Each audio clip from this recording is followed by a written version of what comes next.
मेरे प्यारे बच्चे, आज का संदेश कुछ खास है। इसे ध्यान से सुनना मेरे बच्चे। मेरे बच्चे, तेरी सोई किस्मत को मैं जगाऊंगा बच्चे। तुझे क्या लगता है तेरी किस्मत सो चुकी है, तेरा भाग सो चुका है? ऐसा तुझे लगता है कि तेरा भाग सो चुका है? ऐसा तुझे लगता है कि तेरी किस्मत सो चुकी है बच्चे? लेकिन जब साईं की नज़र पड़ जाती है ना, जब तेरे ठाकुर जी की नज़र पड़ जाती है ना, तो अच्छों की किस्मत बदल जाती है। तुम जिस कृष्ण को मानते हो ना, जिस ठाकुर जी को मानते हो ना, तो अगर तुम उनकी सेवा कर रहे हो तो ध्यान रखना, तुम्हारी ज़िंदगी में कभी कुछ गलत नहीं हो सकता बच्चे। तुम्हारा भाग सो नहीं सकता, क्योंकि भाग जगाने वाले तो वह विधाता हैं, वो ठाकुर जी हैं बच्चे, वो कृष्ण हैं, वो साईं हैं। तो फिर तुम जिस रूप में मुझे मानते हो ना, मैं उस रूप में तुम्हारे साथ हूँ बच्चे, और तुम्हारी सोती हुई किस्मत को मैं जगाऊंगा। मुझ पर विश्वास करो, भरोसा रखो बच्चे, मुझ पर तो पूरी तरह से रखो ना। आधा अधूरा भरोसा क्यों रखते हो बच्चे मुझ पर? अगर भरोसा रखो तो पूरी तरीके से रखो। मैं तुमसे वादा करता हूँ बच्चे, और मेरी वाणी कभी असत्य नहीं होती। जो कहता हूँ वह सत्य कहता हूँ। मैं तुमसे बहाने नहीं मारता बच्चे। मैं जो कहता हूँ ना, मैं करके दिखाता हूँ मेरे बच्चे। हाँ, हो सकता है कुछ देरी हो जाए, लेकिन थोड़ा सा समय मुझे भी चाहिए होता है बच्चे, कि जो तुम्हारी इतनी उलझी हुई ज़िंदगी है उसे थोड़ा सुलझाने में वक्त लगता है बच्चे। धीरे धीरे करके सुलझाने में वक्त लगता है। और सुनो बच्चे, मैं तुम्हारी ज़िंदगी में मौजूद हूँ, इसका मैं तुम्हें बार बार प्रमाण दे चुका हूँ बच्चे, और हर बार देता हूँ। तुम मेरा एहसास भी हुआ है कई बार, और कई बार तुम्हें मैंने अपने अनुभव भी दिए हैं बच्चे। लेकिन उसके बाद ना कभी तुम्हारे मन में शंका जागृत हो जाती है बच्चे, अविश्वास पैदा हो जाता है।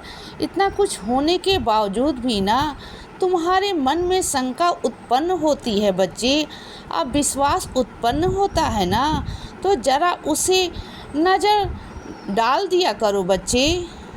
जब मैंने तुम्हें अनुभव दिया था बच्चे, याद किया करो उस दिन को, जब तुम्हारे साथ इतना बुरा होने वाला था, तुम बसने वाले थे, और तुमने मुझे याद किया, और उस वक्त आकर ना मैंने तुम्हारी सहायता की थी बच्चे, मैंने तुम्हारी मदद की थी। उस दिन को ज़रा याद कर लिया करो बच्चे, तब जा कर के शायद तुम्हारे मन में आ जाए कि हाँ, बाबा हैं। तुम्हारे मन में कभी कभी ऐसा हो जाता है कि बाबा है ही नहीं, लेकिन कुछ भी नहीं है मेरे बच्चे। मैं था, मैं हूँ, मैं रहूँगा बच्चे। मैं युगों युगों से था, और मैं युगों युगों तक रहूँगा। मुझे कोई मिटाने वाला या नष्ट करने वाला है ही नहीं बच्चे। ना मेरा जन्म हुआ और ना मेरा मरण हुआ बच्चे, क्योंकि जन्म मरण तो प्राणी का होता है ना। मैं तो ईश्वर हूँ ना, और ईश्वर का जन्म मरण कभी नहीं होता।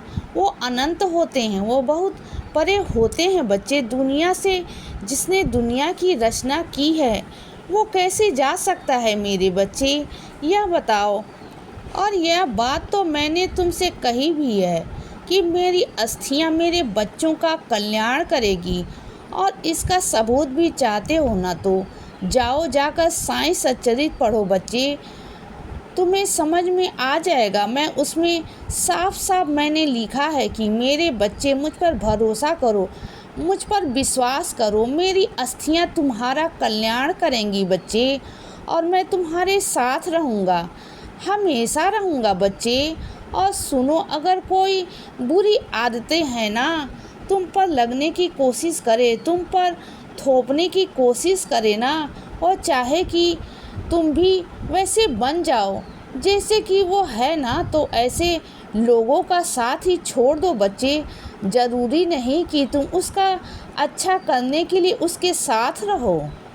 अगर वह तुम्हें बुरी आदतें लगाने वाला है ना, या तुम्हें ऐसा आभास हो रहा है कि उसके साथ रहकर तुम्हें गंदी आदतें लग रही हैं बच्चे, बुरी आदतें लग रही हैं ना, तो ऐसे लोगों का साथ छोड़ दो ना बच्चे, क्योंकि तुम मेरे बच्चे हो और मेरे बच्चे कभी कुछ गलत नहीं कर सकते।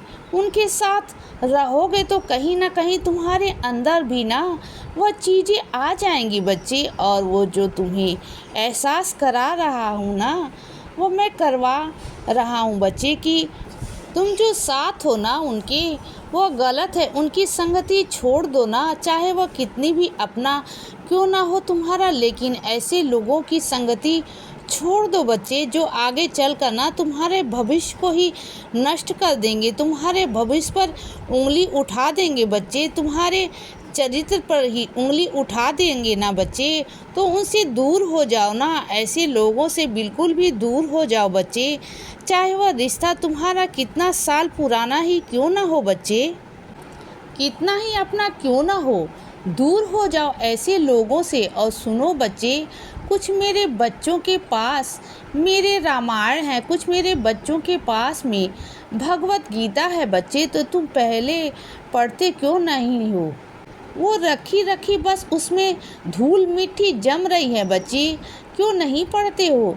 तुम अगर तुम्हारे पास समय नहीं है तो समय निकालो ना। मैं तुमसे एक चीज़ पूछना चाहता हूँ कि बच्चे, जब से तुम पैदा हुए हो और जब तक तुम्हारी सांसें हैं तब तक क्यों तुम्हारे पास समय होगा? कभी ऐसा लगेगा कि तुम्हारे पास समय है?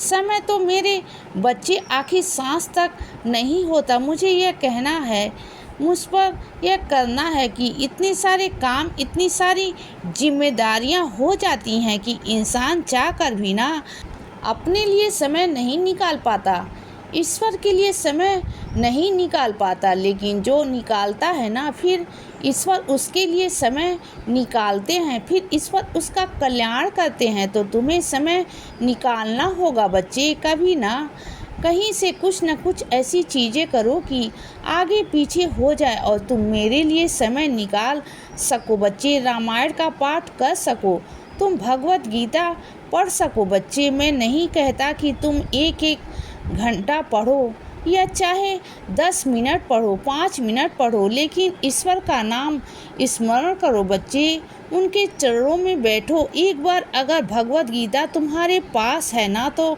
वह तुम्हारी ज़िंदगी का सार बन सकती है बच्चे, क्योंकि वह ज़िंदगी का सार है। तुम्हें रास्ते आसान दिखा सकती है बच्चे, चीज़ें हो सकती हैं तुम्हारी ज़िंदगी में, करके देखो। जहाँ तुम उलझ रहे हो ना अपनी ज़िंदगी में, वहाँ से तुम बहुत आसानी से ना सही रास्ते और सही तरीके से वहाँ से निकल जाओगे बच्चे। इसीलिए बच्चे सदा खुश रहो और हमेशा मुस्कुराते रहो। मेरा आशीर्वाद हमेशा तुम्हारे साथ है बच्चे। अब रात हो गई है मेरे बच्चे, अब सो जाओ। शुभ रात्रि।